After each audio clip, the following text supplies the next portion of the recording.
You're listening to a podcast by Way Collective, a contemplative community for love and liberation in Santa Barbara, California. This recording was the conversation starter at our Dinner and Dialogue gathering on January 8th, 2025. Thanks for tuning in. Well, here we are, another new year, a time when our friends on social media are becoming resolute to have some new goal that will transform their lives. And many of us feel the collective pressure to make a change at this time of year. And research shows that most of us do this around health, exercise, or diet. You know, no more sweets, or I'm going to make it to the gym a few times a week this year.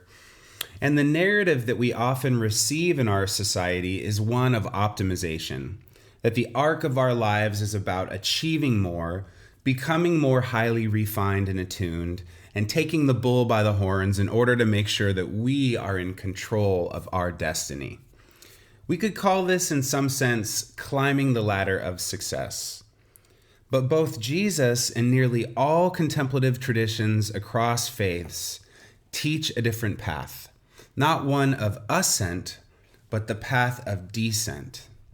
And Jesus is quoted as having said, "If you want to find your life, you have to lose it.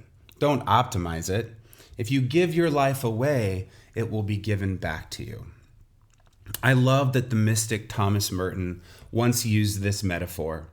People may spend their whole lives climbing the ladder of success only to find that once they reach the top, that ladder is leaning against the wrong wall. He's illustrating that we have to be cautious of our definitions of success and how much time we're spending pursuing those definitions. On some level, we have to admit that we're all climbing or reaching for something. We each have unique giftings, and unless we're trying to hide from our talents, there's really no way to avoid doing the thing we feel called to do in the world, which I suppose could be interpreted as moving upward, right? But the problem with optimization is that we're often not prepared for what happens when what one author calls our personal improvement projects crap out on us. When life really comes at us and hits us with failure or tragedy or pain, how can we be ready in these moments to receive grace? So before we get too far into this, I want to be careful because there's an inherent dualism here if we're not careful. Resolutions can come from that healthy place within us that craves more presence, more creativity, less consumption, and more connection, really a kind of a fuller sense of embodiment. And this is a good thing. But if we're not careful, if we're still in the comparison game of optimizing our lives and comparing ourselves to others, if we are still thinking that life is about winning and then winning some more, these good intentions can quickly become a cause for frustration and disappointment when things don't go our way or a tragedy befalls us. Well, I guess I failed again. I guess life is just against me. Did you know that research also suggests that only 9% of Americans that make resolutions complete them? In fact, it goes further to show that 23% of people quit their resolution by the end of the first week, and 43% quit by the end of January.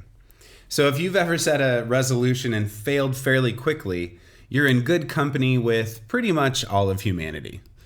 So it's good to want to be healthy. It's good to learn something new. It's good to bring a level of intentionality to our lives that helps draw us into some fuller presence, some deeper sense of our true self. So I don't want you to hear me demonizing being resolute in some meaningful way. Change is the engine of life. It's really the only thing going on in the universe. What I guess I wonder about is if it's also healthy to inquire of our motivations for making resolutions. To ask whether the late capitalist narrative of efficiency, productivity, and optimization is our motivator or not. Because the antithesis to this is actually learning to do something else, to be content, to learn to let go, to learn to build our muscles of forgiveness and compassionate presence in a world bent on efficiency and production. I know that many of us in this room have had life events that change the course of our journeys in ways that none of us could have planned or expected, where the path deviated in some horrible way from the intended plan. And in these kinds of situations, we have to look at the wisdom of the great mystic Jim Carrey. Listen to what he said in a recent interview.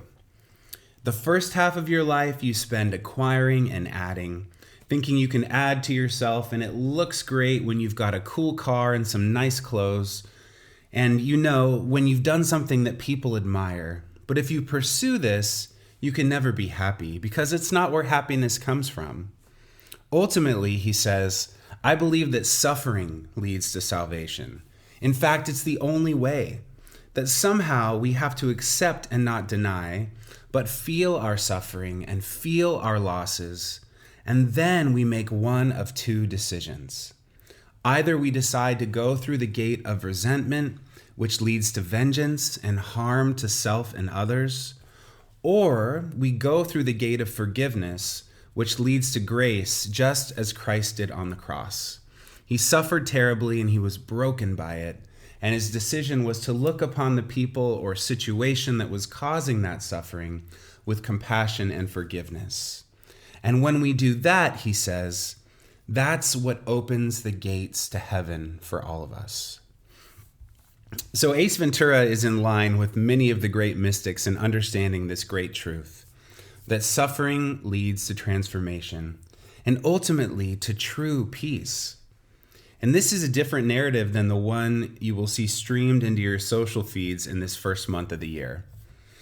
Part of the struggle of New Year's resolutions is that sometimes the thing behind the thing is the feeling that we are not okay as we are, that there's some aspect of our person that needs some improvement. And while, like we just admitted a few moments ago, sometimes our motives can come from a good place, it's so easy for our resolutions to become a distraction from settling into our inherent dignity. And the truth is, we almost learn more from our failures than by our successes, don't we? I love that Richard Rohr says that contemplation is to actively experience union with God in an ongoing way, to go back to the well every day. Many times we can't believe it in our heads because the path of fall and return is how we recognize this union as pure grace and free gift. We are always moving between the two. Mistakes, failure are a part of the salvation equation. That's why it's good news. First, we trip and we stumble, and then there is the recovery from the fall. And both are the mercy of God. No perfection is available to me, he says. The only perfection available to me is to include and forgive my imperfection. And that's our perfection. Now, in the context of this evening's conversation on the path of descent, which offers us a deeper kind of transformational change than resolutions and optimization, let me tell you why this is good news. If you are someone who has struggled to find yourself in the Christian story, if you're someone who is less sure about anything you believe anymore, if you are someone who has a spiritual longing but doesn't quite know where they fit in the landscape of religion, here's the truth. You are nearer to love.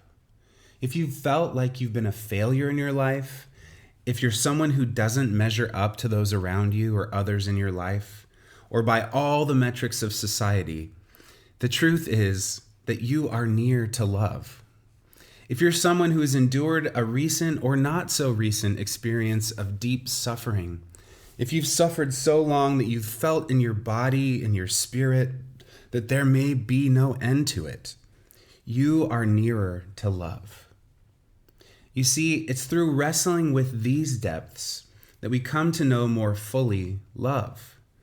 It's not always by achieving more, winning more, and by performing brilliantly, although there's something to be said for ecstasy too. This path of fall and return, of choosing to forgive and include our imperfections and those of others, and going through that gateway of forgiveness, this is the path. Deep change occurs in us when we are willing to say yes and go down into the depths of our suffering and forgive reality for being what it is, as Richard Rohr says. I remember when my wife and I were on our own fertility journey of trying to have kids. And in our early process, we lost a couple of pregnancies. And I remember at the time, just trying to buck up and stay strong. And I had to grieve a little bit, but I really was trying to stay focused on being positive and just kind of getting through the situation. But I really had no idea how deep the grief was from those experiences until years later. I remember in a therapy session, somehow my therapist and I's conversation had meandered to those lost pregnancies, and something started to well up within me. And I remember running out of that appointment and heading to weep until whatever I was carrying was released. There was a deep wounding there that I wasn't even fully aware of the emotional content of. But I feel like through the process of grieving it more fully and turning toward it, I was able to come to a place where I had forgiven that horrific reality for being what it was. Sometimes it takes years, but if we can allow our wounds to become sacred wounds, then it gives us the permission to give ourselves back fully to our lives and to the world. I know that each of you have your own stories with your own wounds and your own insecurities and griefs, the content of which the invitation is always the same. Go through the gateway of forgiveness and compassion. Move through the threshold of transformation toward integration. Because when we're willing to undergo this process of transfiguration, it gives us permission to throw ourselves into our work, into our passions and our hobbies, our relationships and our families, into our creative endeavors and our resolutions more fully, giving it our all, but surrendering the outcomes, because our identity is not tethered to any outcome, but rather it's tethered to love. Deep change isn't always produced by making resolutions and keeping them. In fact, there's a strong argument to be made that what gets carved out in us as we undergo the path of descent teaches us more about the meaningful things in life, how to let go, how to forgive, how to build a compassionate resilience within us. So my hope and my prayer for each of us in this new year is that we would resist the commodification of our life's pursuits, that whether we achieve something significant or make something beautiful this year, or whether we endure great unforeseen suffering or struggle, that we would come to know that we are near to love, and that the change that might take place within us is that we might be compelled to extend greater compassion to ourselves and to one another. All right, let's chat about this.